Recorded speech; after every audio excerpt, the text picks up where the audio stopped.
नमस्कार, स्वागत है आप सभी का। लो हो गया मुआवजे का ऐलान। तपोभूमि के तपस्वियों का तब भी काम न आया अपने घरों मंदिरों को बचाने में, और मुआवजा भी मिला तो संविधान के कारण।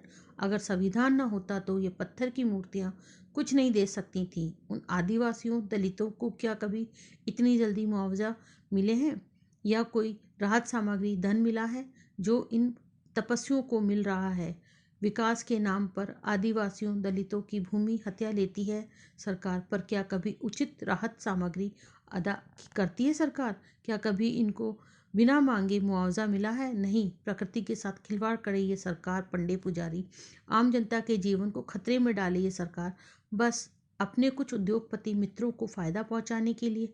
आप क्या समझ रहे हैं ये आपदा उत्तराखंड को ही प्रभावित करेगी? नहीं, ये सब अब धरातलीय भागों में भी तबाही मचाएगी, क्योंकि कई बड़े बांधों पर खतरा मंडरा रहा है। नदियां अवरुद्ध होगी तो जल सैलाब आने की का भी खतरा है।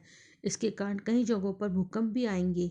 ये खतरा तो अभी और विकराल रूप धारण करने वाला है।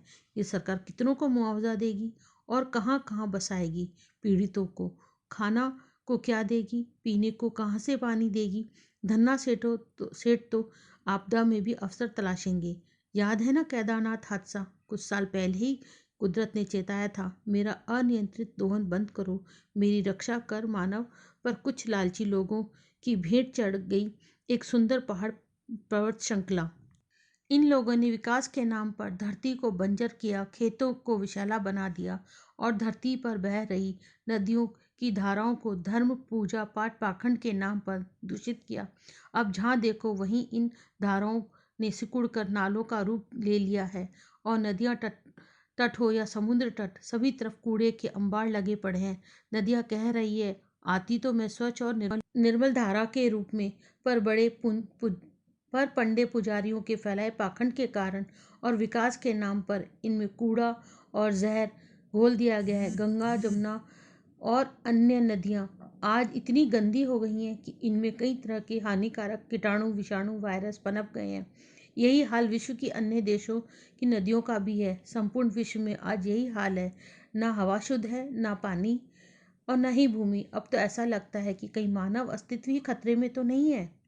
अब भी समय है, फिर से कुदरत के साथ जीना सीख लो, नहीं तो तेरा अस्तित्व ही मिटा देगी ये कुदरत बार बार संपूर्ण विश्व को चिता रही है कि अब बंद कर दे ऐसा विकास जिसमें मेरी छाती फाड़ कर कहराने को मजबूर कर दिया।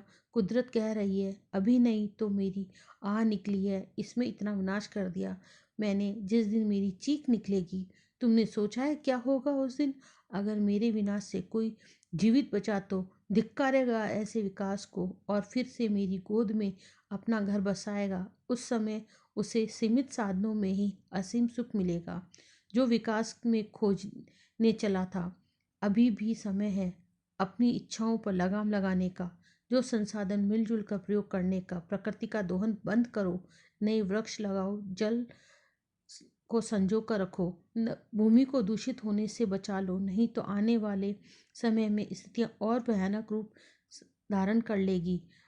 न खाने को अन्न होगा, न पीने को पानी होगी। और लौट चली फिर से गांवों की, और जंगल को फिर से बनाते हैं, धरती को फिर से नवजीवन देते हैं। धन्यवाद। लाइक करें, सब्सक्राइब करें और शेयर करें।